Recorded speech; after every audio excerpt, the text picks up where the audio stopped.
Hi everyone, my name is Rijul Jain, and with me I have Bryce Hackel and Karthik Midde. We're juniors at Bellarmine College Preparatory in San Jose, and we focus on NGN Goal 1, eliminating hunger, and our project is Fruition. It's a machine learning app that sorts fruits and by doing that improves operations of local food banks. And so the desired role for judges here would be investors, and we're presenting a STEM solution to the problem.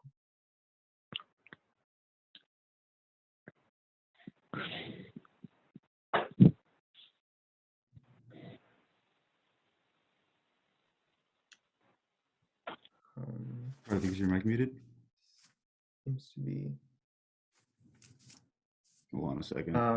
I'll continue with the presentation and see if we can technical difficulties. Okay, so first I'll explain the problem definition. So food banks generally receive lower grade produce or second harvest food, and not all of it is edible due to rotting and overripeness. And one of the jobs for volunteers is to sort this produce into edible and inedible food.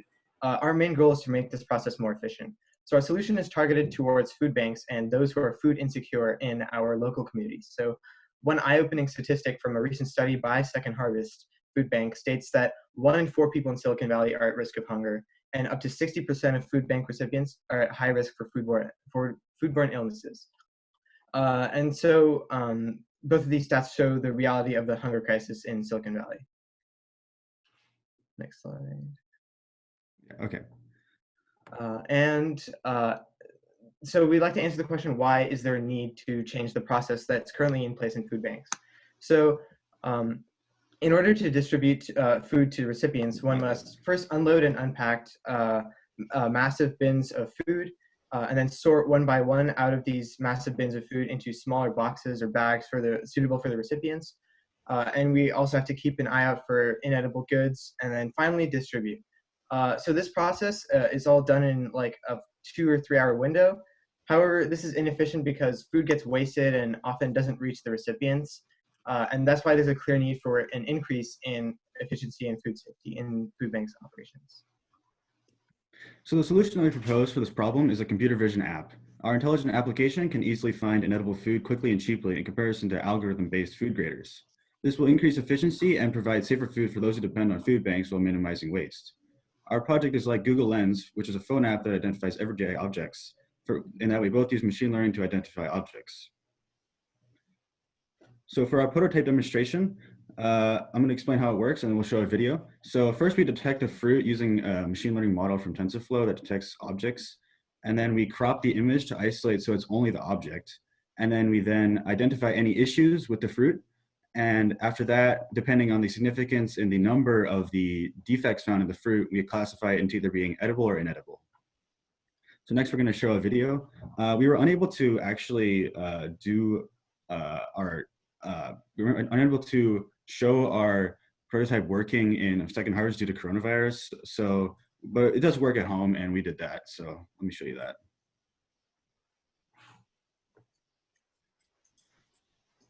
So this is a real demonstration, and we're going to show off 2 different prototypes in here. So in the first thing here, you can see that it's working on many different oranges at once, and it's able to recognize them in a large batch.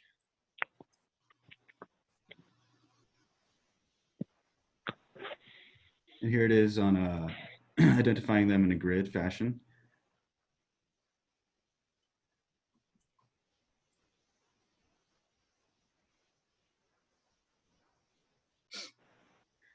And then next up here, we're going to show it working on identifying a bad orange and a group of oranges. And then it's working on a bunch of oranges at once. And then here, this shows that it can work at many different angles and not just a top-down view.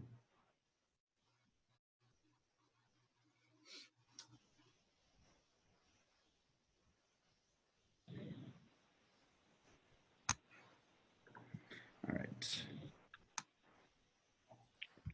So now we'd like to answer the question, why is this project valuable? So first of all, our project is cheap. So after the smartphone app is finished being developed, there are very minimal costs to maintain it because it doesn't really rely on a big network or any other services. It's localized on the device that it's running on. And because of this, it's also easily accessible and manageable. So right now we have an almost completely functioning prototype. And once we begin our testing process, we'll be able to immediately implement it in places like Second Harvest where we plan to test. And it's also very scalable because there's very little management required. It's easy to instruct people how to use it. It's very intuitive, and there's just a phone or a tablet required. This makes it really scalable, and it's also able to help hundreds of thousands of people in need through just improving the simple thing of improving the efficiency of the process. And so because of this, we'd like to convince you that our proposal is worth $50,000. So how will we spend these $50,000? So first of all, we're going to spend $25,000 on app development, and this will be expanding. This will be us expanding the machine learning model into new foods, since right now it only works on oranges. So we just need to do the same process on other fruits, perhaps like apples and mangoes, and we will train the machine learning model on those bad fruits that we can find, and then we'll get new data for each food, and then we'll try and reach the same quality that we did with oranges. And we can also improve the current model that works on oranges. Next, we're going to spend $5,000 in operational costs, and this will be spent on creating the mobile apps, debugging any issues we have, and additionally, things like customer support lines if the businesses that we sell it to need them. And next, we're going to spend $20,000 on implementation and scaling. So we're going to build infrastructure so that it makes it easy for new users to become quickly accompanied with the service and the app. And we're also going to figure travel into this equation, and that will be for us to expand from each locality to locality, and for us to expand into more food banks and not just in the Silicon Valley area, and possibly will reach across the nation and eventually globally. For revenue, we plan on charging less than $100 a month per center, and this will be a monthly cost to maintain the service. And but this, in the initial setup phase, we're going to have a large cost depending on how much they want to scale. And this will be for devices and installing the application.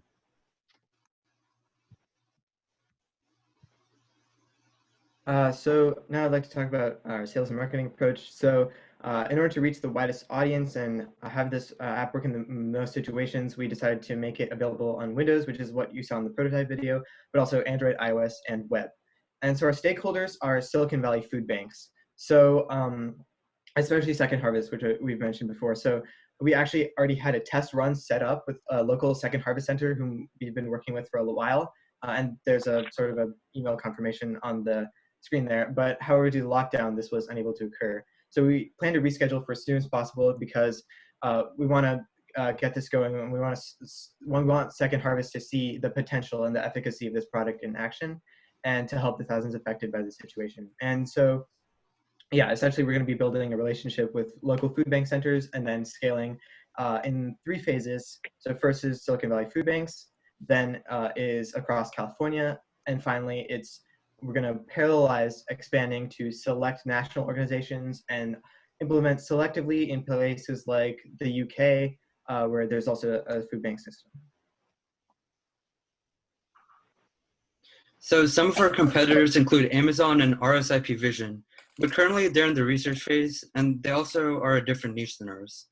Both of those companies seem to be targeting large-scale grocery operations, but however, we're not really focusing on that aspect, so it does not conflict with our aims. Our niche is food banks, and therefore, we're more community-oriented and local. Because of this, we think we can have a significant impact on people affected by a lack of access to food. We can also implement immediately to make up for the loss of labor resulting from the lockdown. And to sum it up, our project is Fruition, and we're focused on creating a machine learning fruit sorter app for food banks. The solution allows for safer foods, a minimization of waste, and an improved efficiency of distribution that could potentially help hundreds of thousands of people in need. Thank you. And now we're open for a Q&A. So I have a question. You've discussed the kind of the bad fruit identification, but can you describe how you envision the actual sorting process?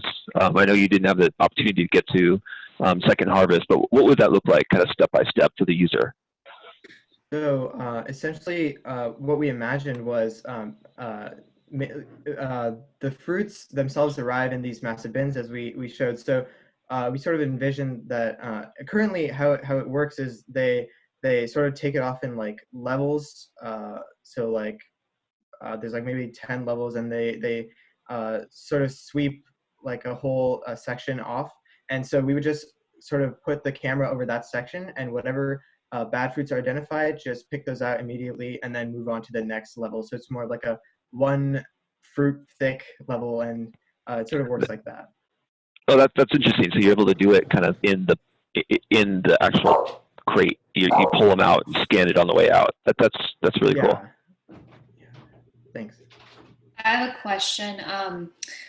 I know it seems like you're focused on visualization, and rightly so, because the mobile app lends itself to that. But have you thought about other opportunities, other ways for you to ascertain what the rotten fruits would be? So, for example, odor or by weight, kind of those kinds of things. Yeah, that's an interesting thing that we initially considered, like something like that, but what we found was that it's with this machine learning stuff, it's a lot easier to have this. It's a lot simpler for people to use, and it's a lot simpler to implement if we just have the visual component. But and it's easier to expand into other fruits as well, because stuff might be particular to a certain fruit, and so the visual element is the easiest to train a lot of. It's the same process to train the model to identify the fruits. I got a follow-up question on the workflow, because something I'm not quite clear on is, obviously the camera image will only cover one side of the fruit, so you have to rotate it around somehow. So I guess my question is, at the end of the day, is there any major difference in throughput between doing it by hand versus doing it by machine inspection?